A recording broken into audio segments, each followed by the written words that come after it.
Ẹ jẹ́ á gbàdúrà. Orúkọ Jésù, orúkọ Jésù. Ọlọ́run á gbé ọ̀gá, yìn ọ́ lógo fún oore ọ̀fẹ́ rẹ̀, a yìn ọ́ lógo fún agbára rẹ̀, fún ohun tó ń ṣe inú ayé wa, gbé ọ̀gá. Ẹ máa yìn ọ́ lógo fún àǹfààní tó fún wa. Ẹni mọ́ Ísírẹ́lì, lórúkọ Jésù, Olúwa gbọpẹ́ wa. Ìwọ tó ní gbogbo ògo lọ́wọ́, ìwọ la gbéga nísinsìnyí. Ìwọ la yìn lógo fún oore ọ̀fẹ́ rẹ̀, ìwọ la yìn lógo fún àánú ìwọ Ọlọ́run. Ẹni mọ́ Ísírẹ́lì, Olúwa gbọpẹ́. Ẹni mọ́ Ísírẹ́lì, Olúwa gbàyìn. Ẹni mọ́ Ísírẹ́lì, Olúwa gbọpẹ́. Ẹni mọ́ Ísírẹ́lì, Olúwa gbàyìn. Olúwa gbọpẹ́. Olúwa gbàyìn. Owó tó pọ̀ nípa tagbára. A yìn lógo fún oore ọ̀fẹ́ ìwọ Ọlọ́run lórí ayé wa lọ́wọ́lọ́wọ́. Abọ́ga fọwọ́ àánú ìwọ Ọlọ́run lórí ayé wa. Ẹni mọ́ Ísírẹ́lì, Olúwa gbọpẹ́. Olúwa gbàyìn. Bàbá, lórúkọ Jésù, wa la gbẹ́kẹ̀lé. Olúwa nawọ́ agbára rẹ̀, Olúwa nawọ́ ìṣẹ́gun rẹ̀, Olúwa nawọ́ ògo rẹ̀, Olúwa nawọ́ agbára rẹ̀, Olúwa nawọ́ ògo rẹ̀, Olúwa nawọ́ ẹwà rẹ̀. Lórúkọ Jésù, Olúwa nawọ́ agbára, Olúwa nawọ́ ògo rẹ̀. Lónìí bàbá, Olúwa bú jáde. Lónìí bàbá, Olúwa ṣe ìyanu. Lónìí bàbá, Olúwa bú jáde. Lónìí bàbá, lórúkọ Jésù, Olúwa ṣe ìyanu. Járe ọ bàbá, a ó sì máa gbé ọ̀gá, a ó sì máa yìn ọ́ lógo láì lórúkọ Jésù Kristi, Olúwa àti olùgbàlà wa. Àmín. Ọmọ náà jẹ́ ká bẹ̀rẹ̀ sí gbé Jésù ga fún oore ọ̀fẹ́ rẹ̀ àtàánú rẹ̀ sẹ́ lórí ayé wa. Ẹ ká gbéga fún oore ọ̀fẹ́, ẹ ká gbéga fún ẹwà rẹ̀, ẹ ká gbéga fún oore ọ̀fẹ́ rẹ̀ sẹ́, ẹ ká gbéga fún ọwọ́ agbára rẹ̀ lórí ayé wa. Ẹ ká gbéga fún oore ọ̀fẹ́ rẹ̀ lórí ayé wa sẹ́, ẹ ká gbéga fún àánú rẹ̀ sẹ́ lórí ayé wa. Ẹ ká dúpẹ́ lọ́wọ́ Jésù fún oore tó ṣe. Ẹ ká gbéga fún oore ọ̀fẹ́ rẹ̀ tó fún wa. Ẹ gbọ́ fún àánú rẹ̀ lórí ayé wa. Ẹ ká yìn ológo fún ọwọ́ agbára rẹ̀, ọwọ́ àánú rẹ̀ lórí ayé wa sẹ́. Ẹ ká dúpẹ́ lọ́wọ́ rẹ̀ pé Jésù ṣeun, pé Jésù ṣeun. Owó tó pọ̀ nípa tagbára gbé ọ̀gá, owó tó pọ̀ nípa tagbára yìn ológo fún oore ọ̀fẹ́ rẹ̀ lórí ayé wa, fún àánú tá a rí gbà. Ẹ ká dúpẹ́ lọ́wọ́ Jésù pé Jésù mà ṣeun. Owó tó pọ̀ nípa tagbára gbé ọ̀gá sẹ́. Owó tá a yìn lógo, a gbé ọ̀gá fún oore ọ̀fẹ́ rẹ̀, a gbé ọ̀gá fún àánú rẹ̀ sẹ́, a gbé ọ̀gá sẹ́. Ẹni mọ́ Ísírẹ́lì, Olúwa gbọpẹ́, Olúwa gbàyìn, Olúwa gbọpẹ́, Olúwa gbàyìn, Olúwa gbọpẹ́, Olúwa gbàyìn, Olúwa gbọpẹ́, Olúwa gbàyìn. A yìn ológo fún ẹwà rẹ̀ lórí ayé wa ni. A gbé ọ̀gá fọwọ́ agbára rẹ̀, a gbé ọ̀gá fọwọ́ ògo rẹ̀, a gbé ọ̀gá fọwọ́ ẹwà rẹ̀. Ẹni mọ́ Ísírẹ́lì, Olúwa gbọpẹ́, Olúwa gbàyìn. Bàbá, lónìí Olúwa nawọ́ agbára, ọwọ́ agbára lórúkọ Jésù, Olúwa nà án. Ọwọ́ agbára rẹ̀, Olúwa nà án. Ọwọ́ àánú rẹ̀, Olúwa nà án. Ọwọ́ ẹwà rẹ̀, Olúwa nà án. Ọwọ́ ògo rẹ̀, Olúwa nà án. Ọlọ́run nawọ́ agbára lónìí. Gbọ́ àdúrà lórúkọ Jésù Kristi, Olúwa àti olùgbàlà wa. Àmín. Ọlọ́run fẹ́ ká bẹ̀rẹ̀ sí dúpẹ́ lọ́wọ́ Ọlọ́run fún oore ọ̀fẹ́ tó fún wa, fún àánú tó tá a rí gbà. Ẹ ká dúpẹ́ fún oore ọ̀fẹ́ rẹ̀, fún ọ̀rọ̀ rẹ̀ lórí ayé wa. Ẹ ká gbéga pé ó ṣeun lórí ayé wa sẹ́.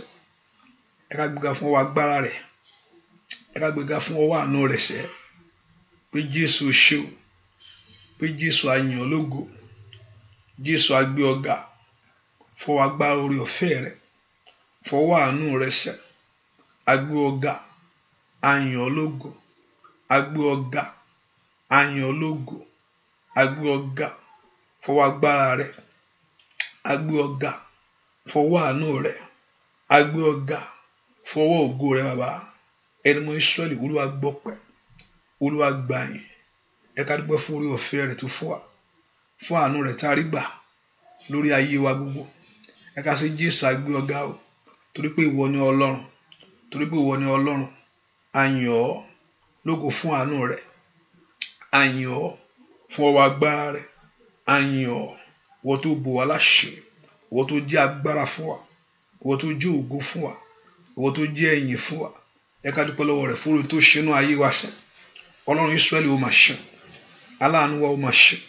Dúpẹ́ lọ́wọ́ Ọlọ́run, dúpẹ́ lọ́wọ́ Ẹlẹ́dàá pé Jésù ṣe ó ní gbogbo ọ̀nà ó máa ṣe. Lórí ayé mi ó ṣe, lórí ayé ọmọ ó ṣe, nínú ilé mi ó máa ṣe. Dúpẹ́ lọ́wọ́ Jésù yìí, ìwọ tó pọ̀ nígbà tá agbára, ìwọ tá a yìn lógo. Ẹ ká dúpẹ́ lọ́wọ́ rẹ̀. Jésù ṣe ó, Jésù ṣe ó, Jésù ṣe ó. Aláàánú ayé mi ó ṣe, aláàánú ayé mi ó máa ṣe, aláàánú ayé mi ó máa ṣe, aláàánú ayé mi ó máa ṣe, aláàánú ayé mi ó máa ṣe. A yìn ọ́ lógo, a gbé ọ ga sẹ́. A dúpẹ́ fún oore ọ̀fẹ́ rẹ̀ lórí ayé wa, a dúpẹ́ fún oore ọ̀fẹ́ rẹ̀ lórí ayé ọmọ wa, a dúpẹ́ fún àánú rẹ̀ lórí ayé wa, a dúpẹ́ fún agbára rẹ̀ lórí ayé wa, a dúpẹ́ fún ohun tí ìwọ Ọlọ́run ń ṣe lọ́wọ́lọ́wọ́. Ẹni mọ́ Ísírẹ́lì ó máa ṣe ó, ẹni mọ́ Ísírẹ́lì ó máa ṣe. A yìn ọ́ lógo fún oore ọ̀fẹ́, a gbé ọ ga sẹ́. Ẹni mọ́ Ísírẹ́lì ó ṣe, Olúwa máa ṣe, Olúwa máa ṣe lórí ayé wa, Olúwa máa ṣe nínú ilé wa sẹ́. Dúpẹ́ lọ́wọ́ Ọlọ́run, dúpẹ́ lọ́wọ́ Jésù yìí, ọba tó jẹ́ agbára fún wa, ọba tó jẹ́ bí ògo fún wa, ọba tó jẹ́ bí ẹwà fún wa. Dúpẹ́ lọ́wọ́ ọba tó ń bọ̀ láṣìírí, ọba tó dojú tì ọ́. Dúpẹ́ lọ́wọ́ Ọlọ́run, Ọlọ́run mi ó máa ṣe, Ọlọ́run mi ó máa ṣe. Mo yìn ọ́ lógo fún oore ọ̀fẹ́ rẹ̀, mo yìn ọ́ lógo fún àánú rẹ̀, mo yìn ọ́ lógo fún ẹwà rẹ̀. Dúpẹ́ lọ́wọ́ Ọlọ́run alààyè, Ọlọ́run ó máa ṣeun, Ọlọ́run ó máa ṣeun lórí ilé mi, Ọlọ́run mo ṣe lórí ayé mi, ọmọ mi gbogbo. Dúpẹ́ lọ́wọ́ Ọlọ́run, mo gbé ọ̀gá fún oore ọ̀fẹ́ rẹ̀, dúpẹ́ fún àánú tó rí gbà rẹ̀ lọ́wọ́ Ọlọ́run alààyè. Dúpẹ́ fún oore ọ̀fẹ́ èyí tó fi bò ayé rẹ̀, oore ọ̀fẹ́ èyí tó fi pa ọ́ mọ́, oore ọ̀fẹ́ tó rí gbà lẹ́nu nínú iṣẹ́, lórí ilé, lórí ọmọ. Olúwa máa ṣe. Dúpẹ́ lọ́wọ́ Ọlọ́run, Ọlọ́run alààyè ó ṣe, Ọlọ́run alààyè ó ṣe, olùgbàlà ó ṣe. Mo yìn ọ́, mo yìn ọ́, mo yìn ọ́ lógo. Dúpẹ́ lọ́wọ́ Ọlọ́run yìí. Jésù máa ṣe, Jésù máa ṣe, Jésù máa ṣe, Jésù máa ṣe. Aládìwúrà ó máa ṣe. Gbọ́ àdúrà lórúkọ Jésù Kristi Olúwa wa. Mo fẹ́ kó tún dúpẹ́ lẹ́ẹ̀kan sí ọba tó fààyè gbọ́ ọ́. Ẹ ká dúpẹ́ lọ́wọ́ Ọlọ́run, ọba tó fààyè gbà mí, ọba tó fààyè gbà ayé mi. Mo fẹ́ kó dúpẹ́ lọ́wọ́ Ọlọ́run pé Ọlọ́run mo dúpẹ́ o, ọba tó fààyè gbà mí. Dúpẹ́ lọ́wọ́ Ọlọ́run pé Jésù o ṣeun, ìwọ tó fààyè gbà mí, ìwọ tó fààyè gbà ayé mi. Dúpẹ́ pé ó fààyè gbọ́. Ọlọ́run mo dúpẹ́ fún fààyè gbà mí. Ó fààyè gbà mí lórí ọmọ, lẹ́nu iṣẹ́, ó fààyè gbà mí lórí lédè, ó fààyè gbà mí. Dúpẹ́ lọ́wọ́ Jésù ó máa ṣeun, ọba tó fààyè gbà mí sẹ́. Olúwa o ṣeun, Olúwa o ṣeun. Mo yìn ọ́, mo yìn ọ́ lógo. Olúwa máa ṣeun. Dúpẹ́ lọ́wọ́ Ọlọ́run pé ó ṣe, ó fààyè gbọ́, ọba tó fààyè gbà ayé rẹ ni, ọba tó fààyè gbà lórí ọmọ, ọba tó fààyè gbà lórí ilé. Dúpẹ́ lọ́wọ́ Jésù máa ṣeun. Jésù ṣeun, Jésù ṣeun, Jésù mo yìn ọ́, Jésù mo gbé ọ ga, Jésù ṣe, Jésù mo yìn ọ́, mo yìn ọ́ fún àánú, mo yìn ọ́ fún oore ọ̀fẹ́, mo yìn ọ́ fún ògo, mo yìn ọ́ fún ẹwà rẹ̀. Dúpẹ́ lọ́wọ́ Ọlọ́run alààyè. Jésù ṣe, Jésù ṣe, alágbára ńlá. Jésù ṣe, mo yìn ọ́. Ìwọ ló yẹ, ìwọ ló yẹ, ìwọ ló yẹ láti gba ògo. Ìwọ ló yẹ, ìwọ ló yẹ, ìwọ ló yẹ láti gba ògo. Ìwọ ló yẹ, ìwọ ló yẹ, ìwọ ló yẹ láti gba ògo. Ìwọ ló yẹ, Jésù. Ìwọ ló yẹ láti gba ògo. Ìwọ ló yẹ, ìwọ ló yẹ, ìwọ ló yẹ láti gba ògo. Ìwọ ló yẹ, Jésù. Ìwọ ló yẹ, ìwọ ló yẹ láti gba ògo.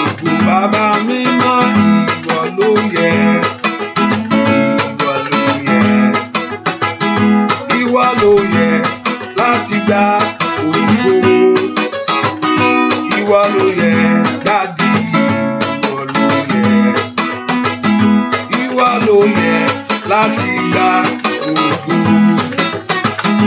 ìwọ ló yẹ, ìwọ ló yẹ, ìwọ ló yẹ láti gba ògo, ìwọ ló yẹ kábíyèsí, ìwọ ló yẹ, ìwọ ló yẹ láti gba ògo, ìwọ ló yẹ, ìwọ ló yẹ, ìwọ ló yẹ láti gba ògo,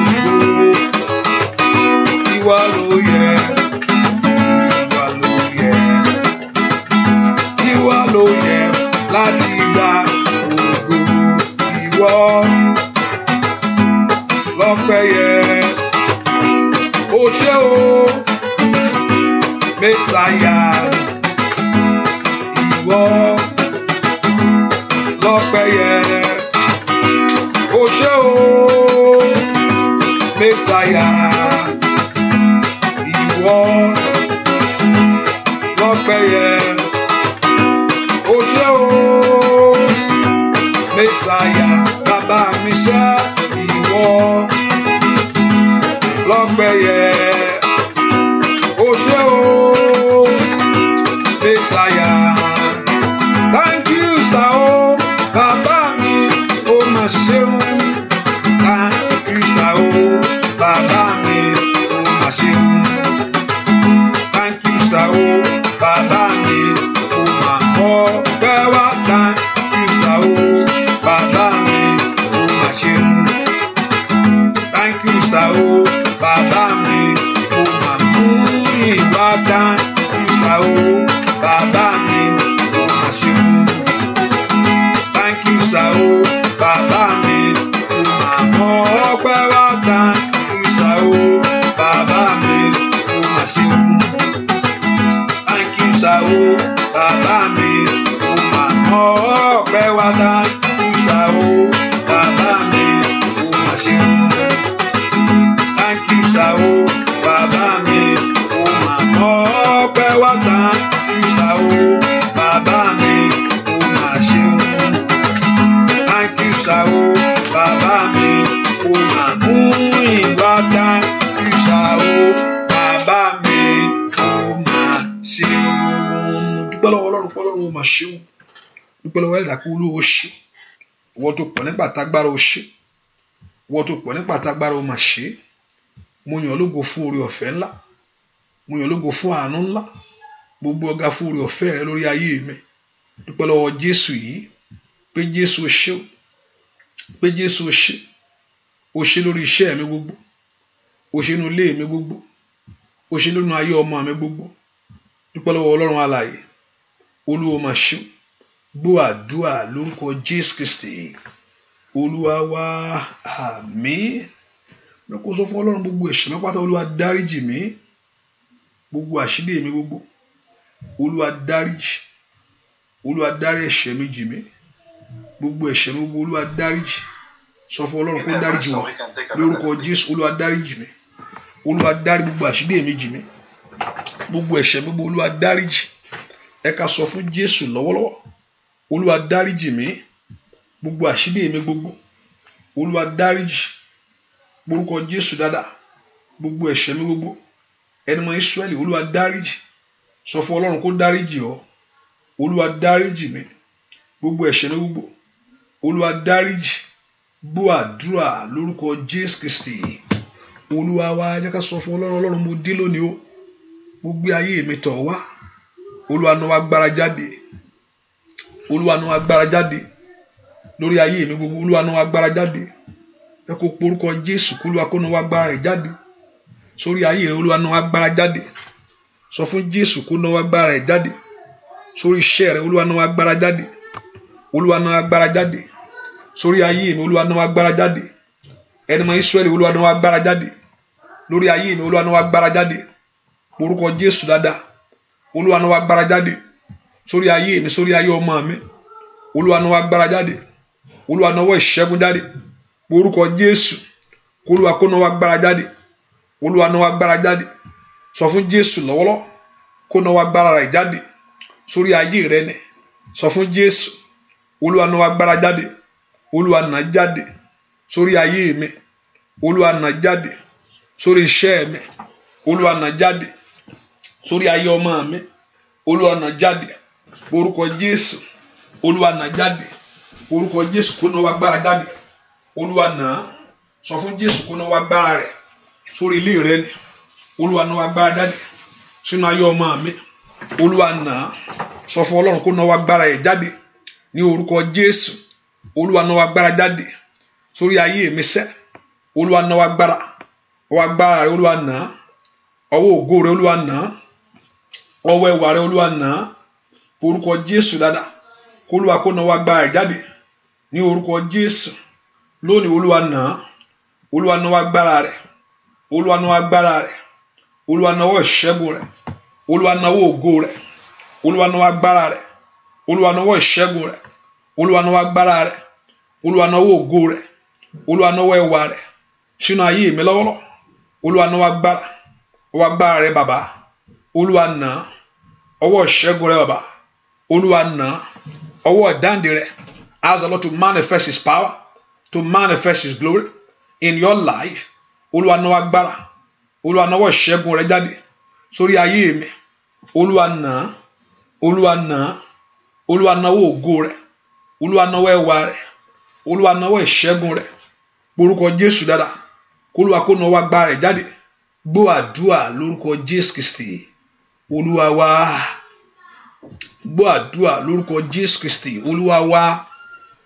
Gbọ́ àdúrà lórúkọ Jésù Kristi Olúwa wa. Ẹ ká sọ fún Ọlọ́run, Olúwa bú jáde lónìí, jẹ́ kí ògo rẹ̀ kó farahàn ní ayé mi.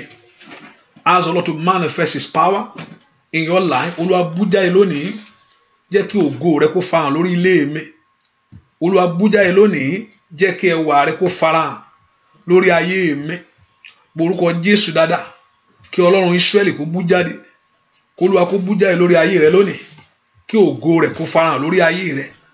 Olúwa bú jáde lónìí, jẹ́ kí ògo rẹ̀ kó farahàn lórí ayé mi. Orúkọ Jésù, kó Olúwa kó bú jáde nínú ayé rẹ̀ lónìí, kí ògo rẹ̀ àti ẹwà rẹ̀ kó farahàn lórí ayé rẹ̀ sẹ́. Olúwa bú jáde nínú ayé mi, jẹ́ kí ògo rẹ̀ kó farahàn lórí ayé mi. Orúkọ Jésù dáadáa mi tó wà. The Lord should manifest Himself, that the glory of God to manifest in your life. Ẹ pé orúkọ Jésù, Olúwa bú jáde lónìí, jẹ́ kí ògo rẹ̀ kó farahàn nínú ayé mi. Olúwa bú jáde, jẹ́ kí ògo rẹ̀ kó farahàn nínú ayé mi. Ask the Lord to manifest Himself. Olúwa bú jáde lónìí, jẹ́ kí ògo rẹ̀ kó farahàn nínú ayé mi. Orúkọ Jésù, kó Olúwa kó bú jáde, jẹ́ kí ògo rẹ̀ kó farahàn ní orúkọ Jésù. Mayaka tayabo satayabo, mayaka talaba sandelebo satayabo. Orúkọ Jésù, Olúwa bú jáde, jẹ́ kí ògo kó farahàn lórí ayé mi. Olúwa bú jáde, jẹ́ kí ògo rẹ̀ kó farahàn lórí iṣẹ́ mi. Orúkọ Jésù, kó Olúwa kó bú jáde nínú ayé rẹ lónìí, kí ògo rẹ̀ àti ẹwà rẹ̀ kó farahàn. Orúkọ Jésù dáadáa, Olúwa bú jáde, jẹ́ kí ògo rẹ̀ kó farahàn lórí ilé mi. Olúwa bú jáde, jẹ́ kí ògo rẹ̀ kó farahàn lórí iṣẹ́ mi. Orúkọ Jésù, Olúwa bú jáde, jẹ́ kí ògo rẹ̀ kó farahàn nínú ilé mi. Orúkọ Jésù, Olúwa bú jáde. Orúkọ Jésù dáadáa, kí Ọlọ́run kó bú jáde. Ó yá kí Olúwa kó bú jáde nínú ayé rẹ lónìí. Ẹ̀mọ́ bú jáde, ẹ̀mọ́ bú jáde, ẹ̀mọ́ bú jáde, ẹ̀mọ́ bú jáde, ẹ̀mọ́ bú jáde lórí ayé mi. Olúwa bú jáde, Olúwa bú jáde nínú ayé àwọn ọmọ mi. Olúwa bú jáde lórí iṣẹ́ mi. Olúwa bú jáde lórí ilé mi gbogbo. Ask the Lord to manifest Himself, to manifest His power. Orúkọ Jésù, Olúwa kó bú jáde lórí ayé rẹ ni, kí ògo kó farahàn. The Lord should manifest His power in your life right now. Olúwa bú jáde, Olúwa bú jáde, Olúwa bú jáde, Olúwa bú jáde, Olúwa bú jáde, Olúwa bú jáde. Orúkọ Jésù, Olúwa bú jáde lórí ayé mi ni.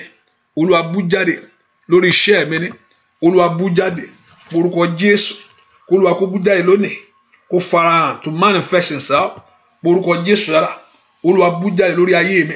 Manifest yourself, O God, in my life, in my home, in my family. Orúkọ Jésù. Olúwa fara rẹ̀. Ẹni máa ń Ísírẹ́lì. Olúwa bú jáde. Olúwa bú jáde lórí ilé mi gbogbo. Olúwa bú jáde. Olúwa bú jáde. Orúkọ Jésù. Olúwa kó bú jáde lọ́wọ́lọ́wọ́. Ẹni máa ń Ísírẹ́lì. Olúwa bú jáde lórí iṣẹ́ mi. Olúwa bú jáde. Ask the Lord to manifest himself. Gbọ́ àdúrà lórúkọ Jésù Kristi. Olúwa wá, if you can hear me, please type amen, because I have a little issue with it. I have a little technical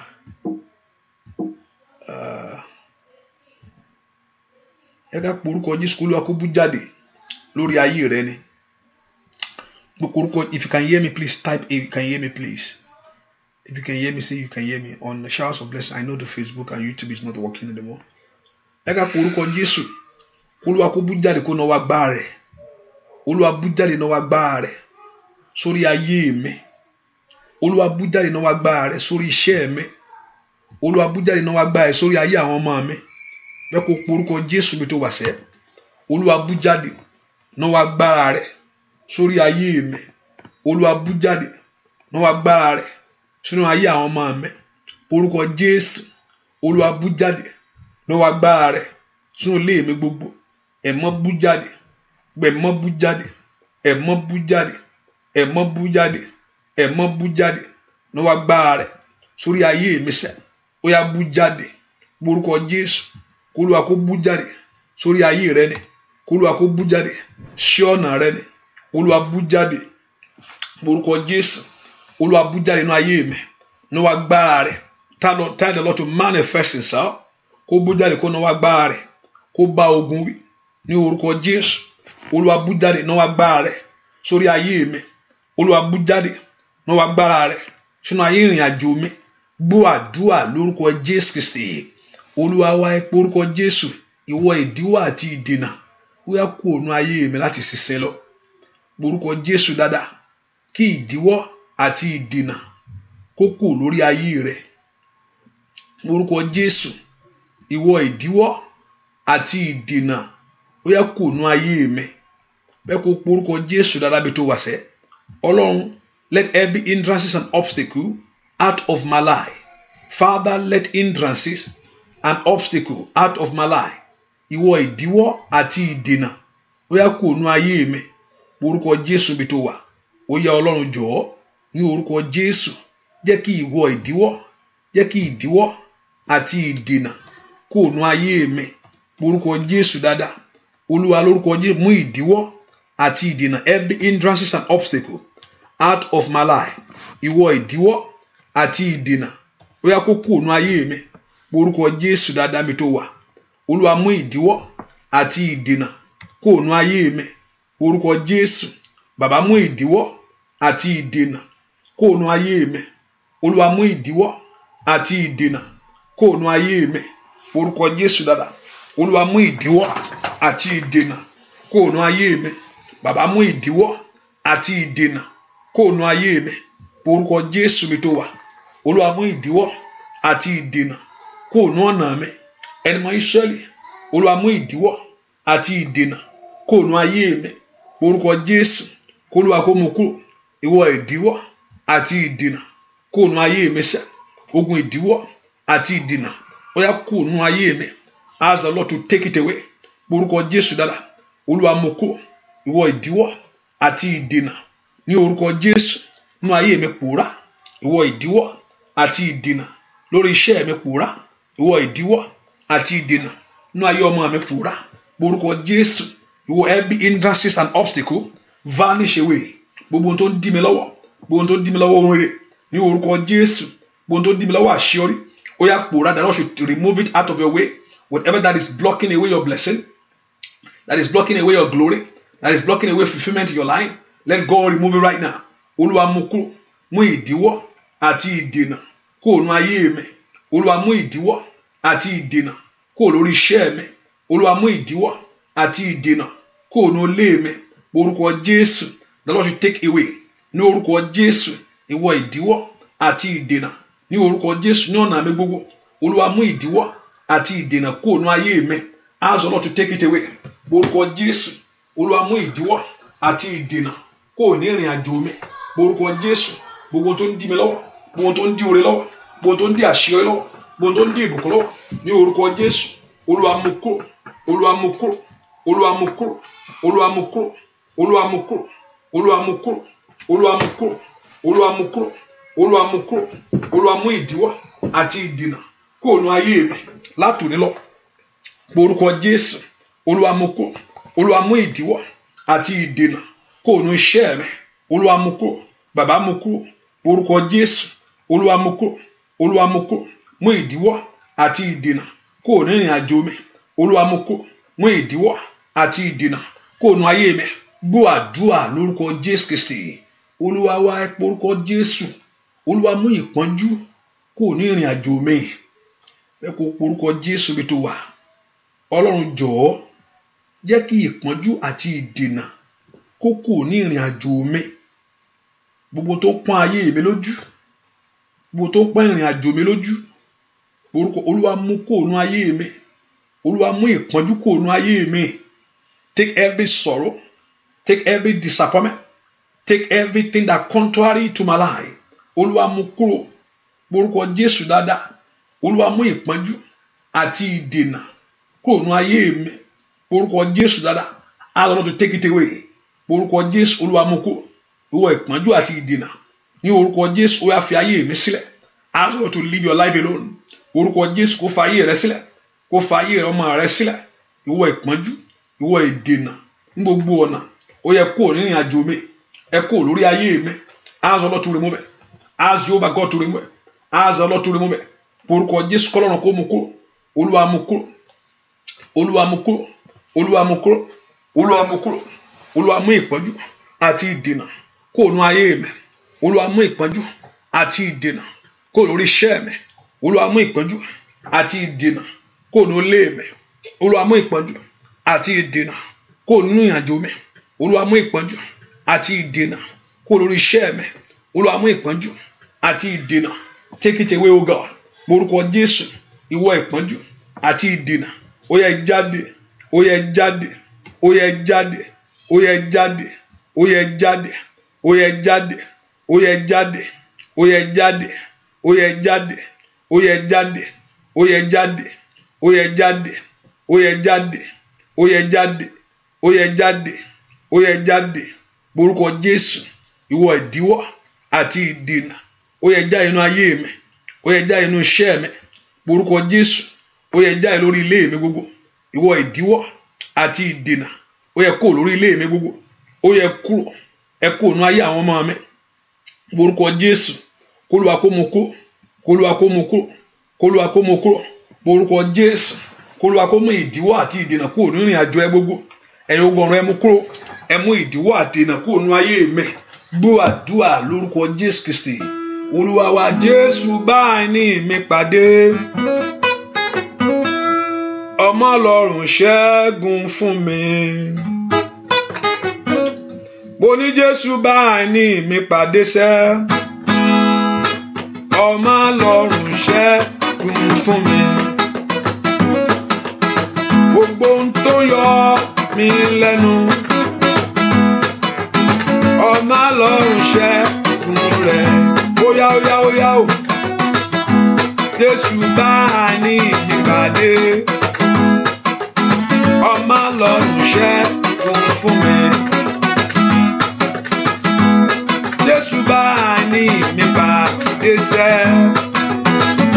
Ọmọ Ọlọ́run ṣẹ́gun rẹ̀. Óyá óyá.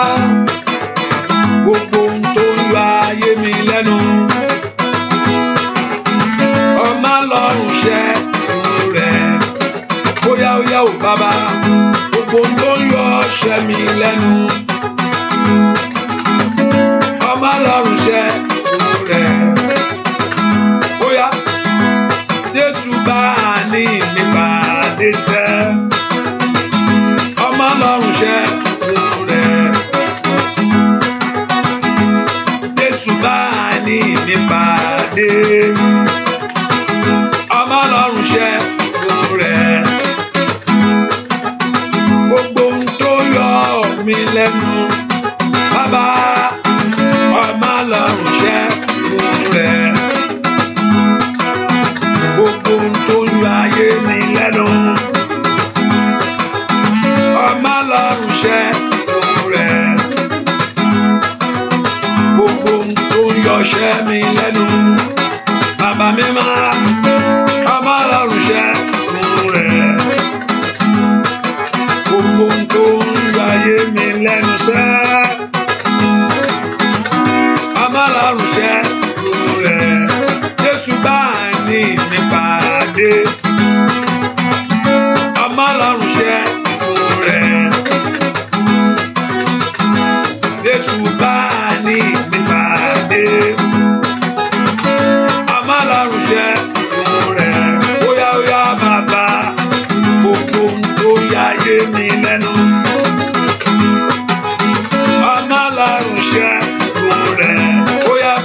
ọ̀sẹ̀ mi lẹ́nu. Ọmọ Ọlọ́run ṣẹ́ rẹ̀ ẹ porúkọ Jésù. Ọlọ́run bá àìní mi pàdé. Gbogbo tó ń yọ ayé mi lẹ́nu Olúwa jẹ́ ó dáwọ́ dúró. Gbogbo tó ń yọ ìrìn àjò mi lẹ́nu Olúwa jẹ́ ó dáwọ́ dúró látòní lọ. Olúwa bá àìní mi pàdé. Orúkọ àní mi ní ọdún 2019 Olúwa bá pàdé. Àìní mi lórí ọmọ Olúwa bá pàdé. Àìní mi lórí iṣẹ́ Olúwa bá pàdé. Ẹ pe orúkọ Jésù bí tẹ́ wá sẹ́. Olúwa bá àìní mi pàdé. Orúkọ Jésù Olúwa bá pàdé. Gbogbo tó ń yọ mí lẹ́nu, gbogbo tó ń yọ ayé mi lẹ́nu, gbogbo tó ń yọ iṣẹ́ mi lẹ́nu, gbogbo tó ń yọ ìrìn àjò mi lẹ́nu Olúwa bá pàdé. Orúkọ Jésù Olúwa bá pàdé. Ẹ pe orúkọ Jésù dáadáa. Olúwa bá pàdé. Olúwa bá àìní mi pàdé. Ẹ pe orúkọ Jésù. Olúwa bá àìní mi pàdé. Orúkọ Jésù mi tó wá sẹ́. Ẹni máa ń Ísírẹ́lì bá àìní mi pàdé. Olúwa bá pàdé. Olúwa bá pàdé. Orúkọ Jésù bá pàdé. Ó yá bá pàdé. Olúwa bá pàdé. Orúkọ Jésù dáadáa. Olúwa bá àìní mi pàdé. Olúwa bá àìní mi pàdé. Olúwa bá àìní mi pàdé. Olúwa bá àìní mi pàdé. Olúwa bá àìní mi pàdé. Olúwa bá àìní mi pàdé. Jẹ́ gbogbo tó ń yọ ayé mi lẹ́nu kó dáwọ́ dúró. Gbọ́ àdúrà lórúkọ Jésù Kristi. Olúwa wa, as you can listen to through the Facebook and YouTube, I think it's working. If you can hear me on Facebook and on YouTube, you can say amen. Type amen if you can hear me. If you can hear me on Facebook, just type amen. I believe it's working now, right? Ẹ ká sọ fún Ọlọ́run. Ọlọ́run jọ̀ọ́, gbogbo tí ayé dì mẹ́rù fún mi. With everything that they have had, every load of life, every load of enemy. Gbogbo tí ayé dì mẹ́rù mú ayé mi. Olúwa yà mí nípa pẹ̀lú ẹ̀. Ẹ kò porúkọ ohun tí ayé dì mẹ́rù fún mi. Every load of life, every load that enemy added to your life. Gbogbo ohun tí ayé dì mẹ́rù fún mi. Porúkọ Jésù. Ó yá, ó yá, ó yá. Olúwa gbé kúrò. Let God separate you from the load of enemy, from that load of failure, from that load of stagnancy, from that load of disappointment. Porúkọ Jésù. Olúwa gbé ẹrù ayé kúrò lórí mi. Olúwa gbé ẹrù ìtìjú kúrò lórí mi. Porúkọ Jésù dáadáa. Gbogbo ẹrù gbèsè. Ask the Lord to take away the load. Every load of failure, every load of stagnancy, every load of disappointment. Ẹ porúkọ Jésù. Olúwa gbénú ayé mi lónìí. Gbogbo ẹrù tí ayé gbèrú mi. Porúkọ Jésù. Gbogbo ẹrù tí ayé gbèrú mi. Porúkọ Jésù. Olúwa gbé kúrò. Olúwa gbé kúrò. Olúwa gbé kúrò. Olúwa gbé kúrò. Porúkọ Jésù. Gbogbo ẹrù ìtìjú. Ó yá gbé kúrò bàbá. Ó yá gbé kúrò bàbá. Porúkọ Jésù. Gbogbo ẹrù ìtìjú. Olúwa gbé kúrò. Olúwa gbé kúrò. Gbogbo ẹrù gbèsè. Olúwa gbé kúrò. Ask the Lord to take away the load. Every load of failure. Every load of disappointment. Porúkọ Jésù. Every load that is not of God. Porúkọ Jésù dọ́là. Olúwa gbé kúrò. Gbogbo ẹrù tí ò ń ṣe ti Olúwa nínú ayé mi lónìí. Olúwa gbé kúrò. Porúkọ Jésù. Olúwa gbé kúrò. Olúwa gbé ẹrù yìí kúrò lórí ayé mi. Olúwa gbé kúrò. Ó yá gbé kúrò bàbá. Ó yá gbé. Ó yá gbé. Ó yá gbé. Ó yá gbé. Ó yá gbé. Ó yá gbé. Ó yá gbé. Ó yá gbé. Ó yá gbé. Ó yá gbé. Porúkọ Jésù bí tó wà. Ó yá porúkọ Jésù. Olúwa gbé ẹrù yìí. Gbogbo ẹrù àṣetì. Gbogbo ẹrù àmúbọ̀. Ó yá gbèsè. Porúkọ Jésù. Gbogbo ẹrù gbèsè.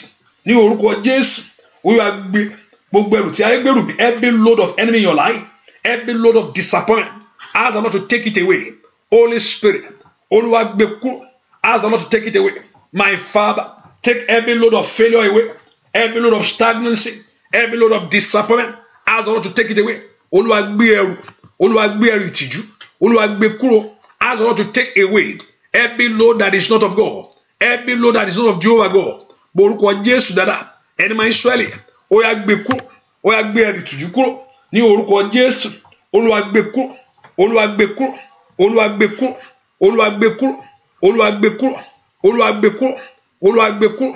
ní orúkọ Jésù Olúwa gbé kúrò orúkọ Jésù dáadáa Olúwa gbé kúrò óyá Olúwa gbé ẹ̀rí tútù kúrò nínú ayé mi Olúwa gbé kúrò orúkọ Jésù Olúwa gbé kúrò Olúwa gbé kúrò Olúwa gbé kúrò Olúwa gbé kúrò Olúwa gbé kúrò Olúwa gbé kúrò Olúwa gbé kúrò Olúwa gbé kúrò Olúwa gbé kúrò Olúwa gbé kúrò Olúwa gbé kúrò Olúwa gbé kúrò Olúwa gbé kúrò orúkọ Jésù Olúwa kó gbé kúrò gbogbo ẹrù tí ayé gbèrú ọ gbogbo ẹrù tìjú ní orúkọ Jésù gbogbo ẹrù tí ò ń ṣe ti Ọlọ́run lórí ayé mi as the Lord begin to remove the load every load of failure every load of stagnancy every load of disappointment in the name of Jesus in Jesus name we pray orúkọ Jésù ọwọ́ ibi ní ara mi every evil hand in my life as the Lord let it disappear ọwọ́ tí ò fẹ́ kó láṣeyọrí ohun rere ọwọ́ tí ò fẹ́ fààyè gbà ọ́ every evil hand in my life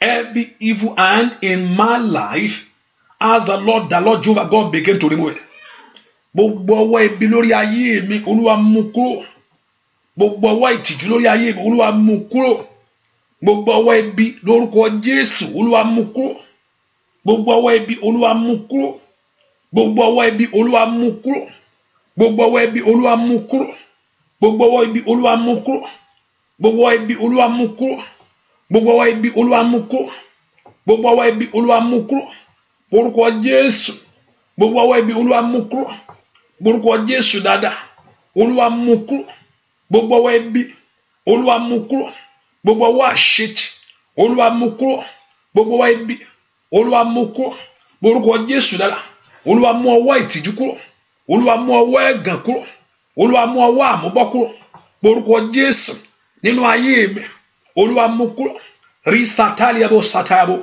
orúkọ Jésù dáadáa Olúwa mú kúrò gbogbo ọwọ́ kọ́wọ́ lórí ayé mi Olúwa mú kúrò gbogbo ọwọ́ ìtìjú Olúwa mú kúrò orúkọ Jésù Olúwa mú kúrò Olúwa mú ọwọ́ ẹ̀gàn kúrò nínú ayé mi ask the Lord to remove it ask the Lord to remove it ask the Lord to remove every hand of failure every hand of stagnancy orúkọ Jésù Olúwa mú kúrò Olúwa mú kúrò Olúwa mú kúrò Olúwa mú kúrò Olúwa mú kúrò Olúwa mú ọwọ́ ibi kúrò nínú ayé mi Olúwa mú ọwọ́ ẹ̀gàn kúrò nínú ayé mi Olúwa mú ọwọ́ àṣetì kúrò nínú ayé mi orúkọ Jésù Olúwa mú kúrò Olúwa mú kúrò Olúwa mú kúrò Olúwa mú kúrò Olúwa mú kúrò Olúwa mú ọwọ́ ìtìjú kúrò nínú ayé mi ní orúkọ Jésù Olúwa mú ọwọ́ ẹ̀gàn kúrò nínú ayé mi ask the Lord to take it away orúkọ Jésù Olúwa mú ọwọ́ ibi kúrò nínú ayé mi Olúwa mú ọwọ́ ẹ̀gàn kúrò nínú ask the Lord to begin to remove every evil hand in your life Father take it away orúkọ Jésù ask the Lord to take it away every hand of darkness every hand of failure every hand of stagnancy in my life Father begin to remove it orúkọ Jésù mi tó wá sẹ́ Olúwa mú ọwọ́ ìtìjú kúrò nínú ara mi nínú ayé mi sẹ́ nínú ayé àwọn ọmọ mi Father take it away orúkọ Jésù Olúwa mú kúrò ọwọ́ ẹ̀gàn ọwọ́ àṣetì ọwọ́ àmúbọ́ Olúwa mú kúrò orúkọ Jésù Olúwa mú kúrò orúkọ Jésù Olúwa mú kúrò Olúwa mú ọwọ́ ìtìjú kúrò nínú ayé mi orúkọ Jésù ọwọ́ gbèsè every hand of evil every hand of failure every hand of stagnancy every hand of disappointment ask the Lord to remove it right now in your life in your home in your family in life of your children in your marriage ask the Lord to remove it every contrary hand to progress every contrary hand to fulfillment in the name of Jesus every contrary hand to your success ask the Lord my Father Lord Jehovah God begin to remove it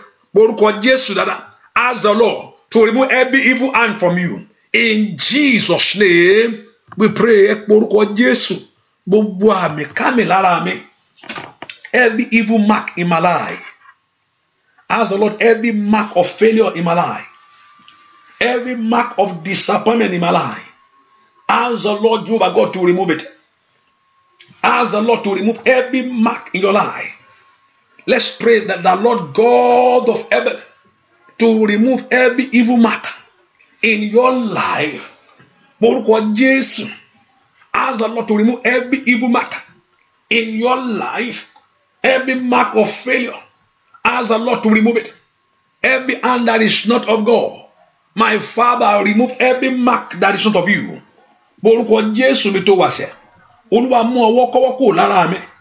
Ìwọ ọwọ́ àṣetì, ìwọ ọwọ́ ẹ̀gàn, ìwọ ọwọ́ ìtìjú, ìwọ ọwọ́ àmúbọ̀.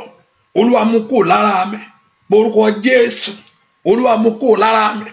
Olúwa mú kúrò lára mi. Olúwa mú ọwọ́ ẹ̀gàn kúrò lára mi. Olúwa mú ọwọ́ àṣetì kúrò lára mi. Olúwa mú ọwọ́ ìtìjú kúrò lára mi. Olúwa mú ọwọ́ gbèsè kúrò lára mi. Orúkọ Jésù. Olúwa kó mú kúrò.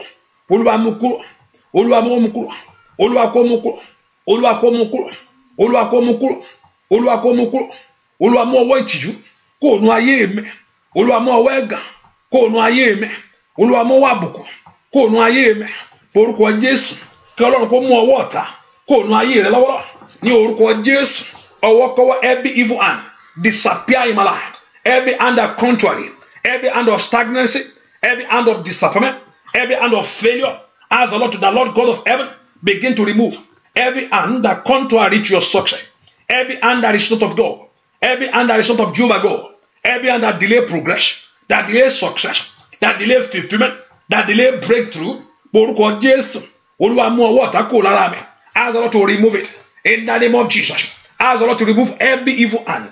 Every hand that is not of God, every hand of disappointment. Orúkọ Jésù. Olúwa mú kúrò. Olúwa mú kúrò. Olúwa mú kúrò. Olúwa mú kúrò. Olúwa mú kúrò. Olúwa mú kúrò. Olúwa mú kúrò. Olúwa mú kúrò. Olúwa mú kúrò. Olúwa mú kúrò. Olúwa mú kúrò. Olúwa mú kúrò. Olúwa mú kúrò. Olúwa mú kúrò. Olúwa mú kúrò.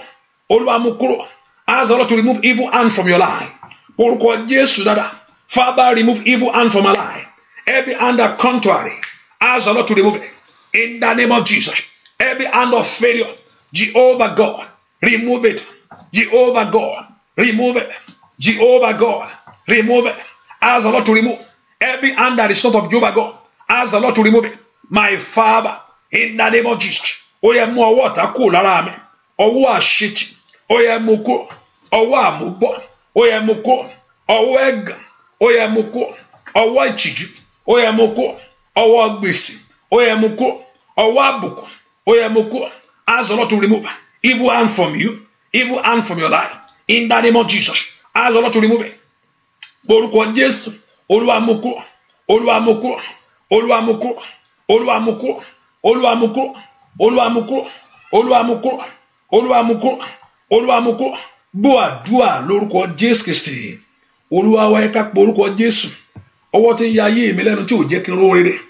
Father, take it away tonight. When the Lord remove that hand from your life, you will see success and fulfillment will follow your life.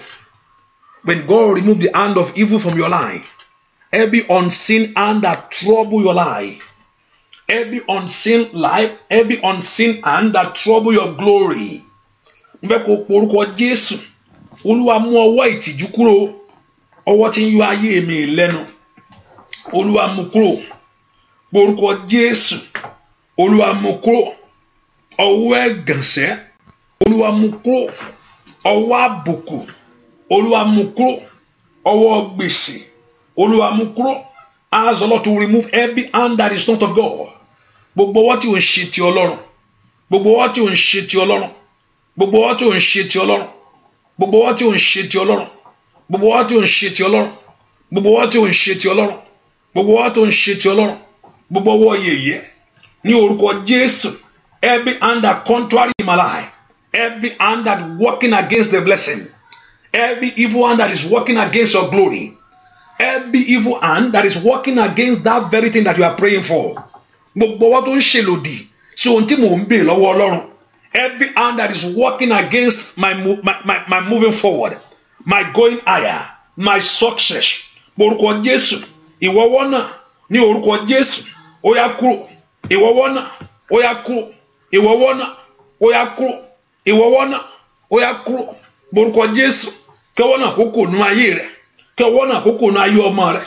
Kí ọwọ́ náà kó kò lórí iṣẹ́ rẹ̀. Orúkọ Jésù. Kí ọwọ́ náà kó kúrò. My Lord and my Father. Orúkọ Jésù dada. Mazuda gababo sadayabo. Riteriabo shandire akariabo. Mazoto tore katayabo. Mazike telebo sondolebo saya. Mayeke telebo kompara. Orúkọ Jésù. Olúwa mú ọwọ́ ẹ̀gàn kúrò. Olúwa mú ọwọ́ gbèsè kúrò. Olúwa mú ọwọ́ àbùkù kúrò. Ní orúkọ Jésù. Olúwa mú ọwọ́ ìtìjú kúrò. nínú ayé mi sẹ́, nínú ayé ọmọ mi sẹ́, lórí iṣẹ́ mi sẹ́, nínú ilé mi sẹ́, morúkọ Jésù, Olúwa mú kúrò, ó yá mú kúrò, bàbá, ó yá mú kúrò, bàbá, ó yá mú kúrò, bàbá, ó yá mú kúrò, bàbá, ó yá mú kúrò, bàbá, ó yá mú kúrò. Ask the Lord to remove it. Every hand that is causing that very delay, every hand that is causing that very delay of that very blessing, of that very request, upon that katayabo saka. Ask the Lord in the name of Jesus. Every evil hand that is causing that very thing that is troubling your progress. Gbogbo wa tó ń di rè yẹn lọ́wọ́ gangan, tó ń di àṣeyọrí lẹ́nu ẹ̀kọ́ yẹn lọ́wọ́. Gbogbo wa tó ń di àṣeyọrí lọ́wọ́. Gbogbo wa tó ń di orí yẹn lọ́wọ́. Every evil hand that is blocking away the blessing, that is blocking away your fruitfulness. Ní orúkọ Jésù. Every evil hand that is blocking away your progress. In the name of Jesus. Ọwọ́ gangan tí ń di mi lọ́wọ́. Orúkọ Jésù dáadáa. Ask the Lord God of heaven begin to remove that evil hand in my life, that very evil hand, in the name of Jesus, that very evil hand that is delaying the desires of your heart, Masatayabo, that is depriving you of what is good. Ask the Lord to remove it. Father, remove it. Ask the Lord to remove it. Somebody pray. Ask the Lord to remove that evil hand from your life, from your home, from your family, that evil hand that is blocking away the blessing, that is blocking away the glory. Ohun tó ń di rè lọ́wọ́ nínú ayé rẹ sẹ́, èyí tó ń di àṣeyọrí mi lọ́wọ́, èyí tó ń di ògo mi lọ́wọ́. Ask the Lord to remove it. Olúwa mú kúrò lónìí ní orúkọ Jésù. Ask Jehovah God to remove it. Somebody pray. My Father, remove it, oh God. My Father, remove it, oh God. My Father, remove it, oh God. My Father, remove it, oh God. My Father, remove it, oh God. Every evil hand in my life, every evil hand in my home, every evil hand in life of my children, in my family, that is blocking away my blessing, that is delaying the glory. Gbogbo ọ̀tọ̀ ń dìde lọ́wọ́ nínú ayé mi o. Ní orúkọ Jésù, ó yá gbàdúrà. Olúwa mú kúrò, Olúwa mú kúrò, Olúwa palẹ̀ rẹ̀ mọ́, Olúwa palẹ̀ rẹ̀ mọ́. Ask the Lord to remove it in the name of Jesus. That very hand that is causing that very delay, that is causing that very delay in your life, that is holding you back of glory, that is holding you back of fulfillment. Ọwọ́ tó ń dí mi lọ́wọ́, èyí tí ò fẹ́ kí ìwé ìgbénu yẹn bọ́ sí, èyí tí ò fẹ́ kí ìyanu tó ń béèrè bọ́ sí. Ọwọ́ tí ń yọ ayé ẹni lẹ́nu, ọwọ́ tí ń jẹ ayé ẹni yà, ọwọ́ tí ń pọ́n ayé ẹni lójú. Ní orúkọ Jésù, ọwọ́ tí ń dààmú ayé ẹni. Ẹ gbàdúrà, Olúwa mú kúrò. Father, remove it. Father, remove it. Ask the Lord to remove it. Ask Jehovah God to remove it. My Father, remove the evil one from my life. In the name of Jesus, remove the evil one from my home. Remove the evil one from my children. Pray and talk to God that the Lord Jehovah God to remove the evil hand from you, to remove the hand of failure, to remove the hand of stagnancy. Ní orúkọ Jésù, Olúwa mú ọwọ́ ìpọ́njú kúrò nínú ayé mi. Olúwa mú ọwọ́ ẹ̀gàn kúrò nínú ayé mi. Olúwa mú ọwọ́ àṣetì kúrò nínú ayé mi. Orúkọ Jésù, ẹni máa Ísírẹ́lì mú kúrò. Ẹni máa Ísírẹ́lì mú kúrò. Ẹni máa Ísírẹ́lì mú kúrò. Ẹni máa Ísírẹ́lì mú kúrò. Ẹni máa Ísírẹ́lì mú kúrò. Ẹni máa Ísírẹ́lì mú kúrò. Ẹni máa Ísírẹ́lì mú kúrò. Ẹni máa Ísírẹ́lì mú kúrò. Olúwa mú kúrò. Orúkọ Jésù, Olúwa mú kúrò. Olúwa mú ọwọ́ ìpọ́njú kúrò. Olúwa mú ọwọ́ ẹ̀gàn kúrò nínú ayé mi sẹ́. Olúwa mú kúrò. Orúkọ Jésù, Olúwa mú kúrò. Àní gbàdúrà, Olúwa mú ọwọ́ ìpọ́njú. Ask them to take it away. Every hand of failure, every hand of stagnancy, in Jesus' name we pray. Ẹ porúkọ Jésù. Májẹ̀mú tó lòdì tó bá ayé mi, tó darapọ̀ mọ́ ayé mi. Every covenant that align with your life, every covenant that is not of God. Lábẹ́ májẹ̀mú yìí, Olúwa mú mi jáde. Every covenant that align with your life, májẹ̀mú tó darapọ̀ mọ́ ayé mi, tó lòdì sí ògo, that contrary to your progress. Lábẹ́ májẹ̀mú yìí, ní orúkọ Jésù, jẹ́ n jáde.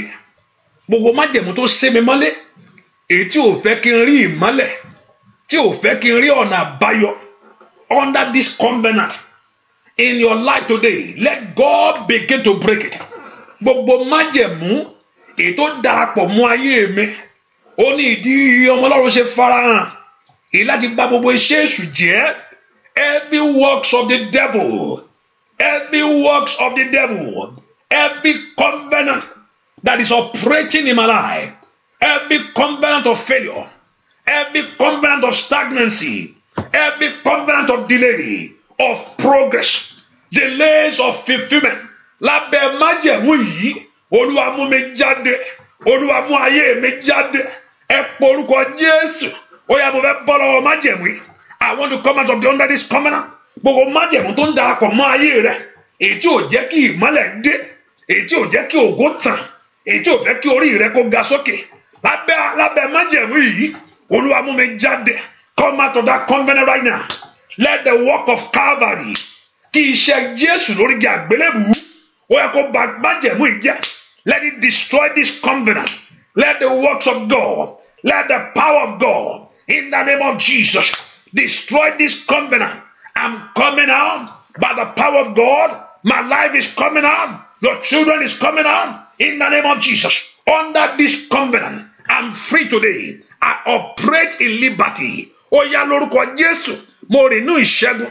I operate in freedom in the name of Jesus. In Jesus' name, we pray. Let's pray to God. I will share grace now, and the prayer will continue.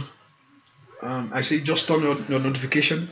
I can come at any time, because this is our prayer time. This prayer to seek the face of God. I want you to open your heart and pray to God. So please, let us put in mind that the Lord Jehovah God will do something great in your lives. So by God's grace, tomorrow the prayer continue. And remember, I will bless the water, and also you use it and you bring it again. Another one again tomorrow. And I said earlier on, read Psalm 41. Not only you read Psalm 41, you pray with the verse. Reading the scripture without meditate on it, or exercise the faith through that scripture is just it's that just reading is it. You apply it and you confess it and you declare the through it, and the power of God will break every yoke in your life. Ọlọ́run jọ̀ọ́, under this covenant, lábẹ́ májẹ̀mú yìí tí mo wà, èyí tí ò tó ń dí mi lọ́wọ́ that is blocking this blessing. I say most of us, what we see, we only see result. We only see result of what is going on in your life. But there's certain things that call behind the scene. And what you see that you don't have a job. What you see that you find things difficult to get things. That's what you just know that I'm believing God for a job. I don't see the job yet. I'm believing God for husband. There's no life partner yet. I'm believing, but by something behind it, which I want God to address now, to break the yoke. When God address whatever behind that very thing, you will know that your life will be free. Tí Ọlọ́run bá kó bá gbé ọwọ́ lé ohun tó ń di ọlọ́wọ́ yẹn gan, ìyanu wá ṣẹlẹ̀. Òun fẹ́ kó gbàdúrà gbogbo májẹ̀mú tó dàpọ̀ mọ́ mi. Every covenant that is operating in my life. O ṣàmọ̀ pé òun ò kì í rí kíní yẹn ṣáre. O ṣàmọ̀ pé kíní yẹn máa ń dàrú ni. O ṣàmọ̀ pé kíní yẹn ní ìdíwọ́ ni. But you don't know what behind it. That covenant today that is operating your life. Gbogbo májẹ̀mú tó darapọ̀ mọ́ ayé ẹ, whether through blood, whether through sin, whether through flesh, whether through the darkness, in any form, ní orúkọ Jésù, let that covenant be destroyed right now in the name of Jesus.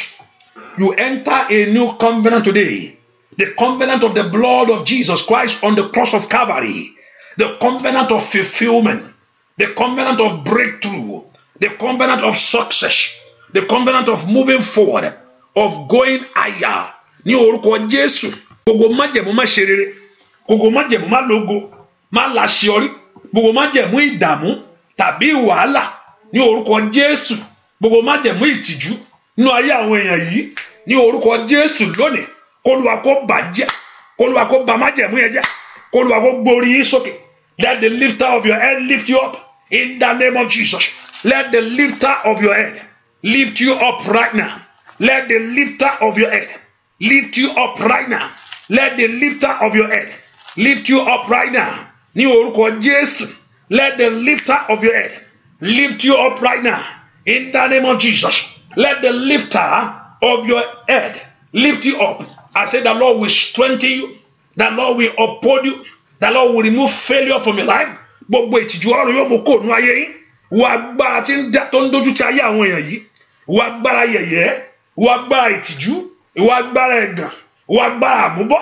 Àrọ́mọbí ni. Àṣeré ni. Mọ́tẹ̀síwájú ni. Márùn rere ni. Ní orúkọ Jésù. Gbogbo agbára yìí. Èyí tí ń ṣẹ́ lòdì nú ayé àwọn èèyàn yìí. Ó yẹ kó bàjẹ́. Kó Olúwa kó gbórí yín sókè.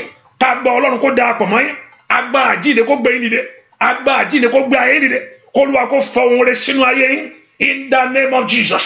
Kó Olúwa kó fọ ohun ògo sínú ayé yín. Látòní lọ ní orúkọ gbogbo àmì má ṣe rere, gbogbo àmì ìtìjú, gbogbo àmì àbùkù ní orúkọ Jésù, gbogbo àmì ẹ̀gàn, gbogbo àmì gbèsè ní orúkọ Jésù, gbogbo àmì ilẹ̀ẹ́lẹ̀ rí kàtàyàbọ̀, gbogbo àmì má gbòrí òkè ní orúkọ Jésù. Every evil mark in your life, gbogbo àmì tó ń ṣiṣẹ́ kíṣẹ́ nínú ayé lónìí, ẹ̀jẹ̀ Jésù kó parẹ́. Ó yá gbé ọwọ́ lé omi yẹn, agbá Ọlọ́run kó wọnú omi lọ, agbá àjíǹde kó wọnú omi lọ, kó Olúwa kó darapọ̀ mọ́ omi yẹn. Mo gbàdúrà ẹ̀jẹ̀ Jésù kó yíká, rí pasondo ṣáàbì àbò kàpá, ẹ̀jẹ̀ Jésù kó yíká, agbá ẹ̀jẹ̀ Jésù kó yí omi yẹn ká, kó mú ìwòsàn wá, kó mú ìtúsílẹ̀ wá ní orúkọ Jésù, kó pa àmì ikú rẹ́, kó pa àmì àìsàn rẹ́. Let it remove every mark in your life, every mark in your body, every mark in the life of your children. Gbogbo àmì kámẹ́ má ṣe rẹ̀ ní orúkọ Jésù. Ó yẹ kó parẹ́. Mo wá gbàdúrà fẹ́nìkan, ohun tí ayé fi falà fún ọ, whatever the enemy have drawn that you can't go beyond the mark. Ohun tí ayé fà sílẹ̀ tó yẹ pé o lè kọjá ohun tó ń fà sílẹ̀ yẹn, o lè kọjá bẹ̀ yẹn, gbogbo àmì tó dá ẹni dúró. Ohun tí ayé fà sílẹ̀, every mark, whatever the enemy have drawn to the ground that say you can't go beyond it. Gbogbo tájẹ pààlà sórí ayé rẹ, ẹ̀ńtà pààlà sórí ayé rẹ sẹ́, sí ìrìn àjò rẹ kó má ju bó ṣe wáyé lọ. Gbogbo àmì náà kó Olúwa kó parẹ́. Let God begin to remove that mark. Every mark of limitation, every mark that limit that you can't go beyond that boundary, today let God remove it. I decree and I declare by the power of Jehovah God, now move and go beyond that. Now in the name of Jesus, by the authority of the Lord Jesus Christ, ẹn tó di ẹrù ni ó forí ara ẹ̀ gbé ní orúkọ Jésù. Ẹn tó di ẹrù ó di ẹrù ọ̀ràn ni ó forí ara ẹ̀ gbé ní orúkọ Jésù. Òrùtaka nínú àṣẹ lọ́run mo pàṣẹ lọ́wọ́. I command your life to go beyond that boundary, to go beyond that mark. Ní orúkọ Jésù mo wí, ó yá kọjá abẹ yẹn, ayé ẹ kó kọjá abẹ yẹn, ayé rẹ kó kọ. Let your life go beyond it. In the name of Jesus, no more limitation in your life. No more holding back. Gbogbo agbára tó ń fọhùn yìí, ó yá dákẹ́. Gbogbo ẹ̀mí kẹ́mi tí ń sọ̀rọ̀ yìí, ó yá dákẹ́. Ní orúkọ Jésù dákẹ́. Ó yá dákẹ́. Gbogbo agbára tí ń fọhùn jáde dákẹ́. Ní orúkọ, be silent in Jesus' name. Ó yá ká kọjá. Ó yá kọjá. Go beyond it. Go beyond it. In the name of Jesus. Go and move forward. Go and recover. Go and overtake. Go and get it. Go and receive it. Go and make it. In the name of Jesus. Ó yá kó lè rẹ̀ bá. Kí rẹ̀ kó dé ọwọ́ rẹ̀. Ojú ò ní tì ọ́. Bẹ́ẹ̀ ni ó sì rí. Agbára jíǹde kó wọnú omi ẹ lọ. Ní orúkọ Jésù. Ó ní òòrùn kì yóò pa ní ìgbọ̀nsán tàbí òṣùpá ní ìgbòòru. He said, sun shall not strike you by day, neither by moon by night. Ní orúkọ Jésù. Ibi èèyàn ò ní bọ́. Ní orúkọ Jésù. Ipá òkùnkùn ò ní kọ. Bẹ́ẹ̀ ni ó sì rí. Láyé lórúkọ Jésù Kristi Olúwa wa. Àmín, àmín, àmín lórúkọ Jésù. Hallelujah. Praise the Lord. Let us put in mind that the prayer continue by God's grace, and also let's just get the notification and let's just share it, and Jehovah God will strengthen us and bless us. Let us use the water tomorrow.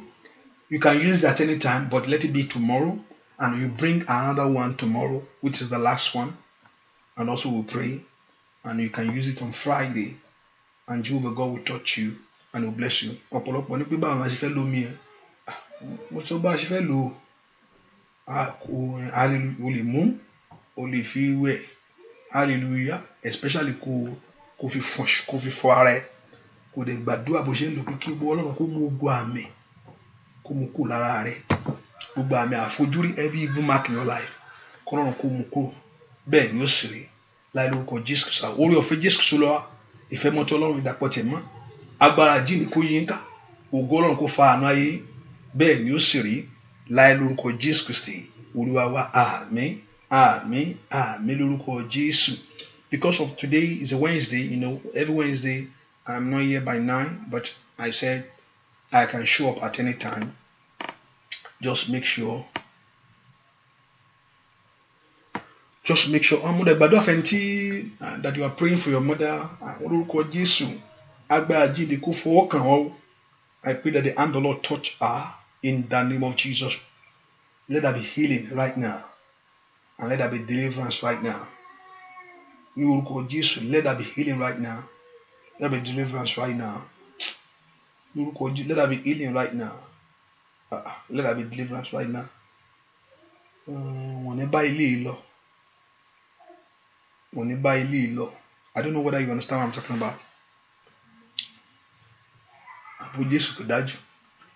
Jésù Olúwa, àmín, àmín, àmín lórúkọ Jésù. So God bless you. So see you by God's grace. See you. Just get the notification. I say I can show up at any time. But tomorrow our prayer continue. Hallelujah. God bless you. Bye bye.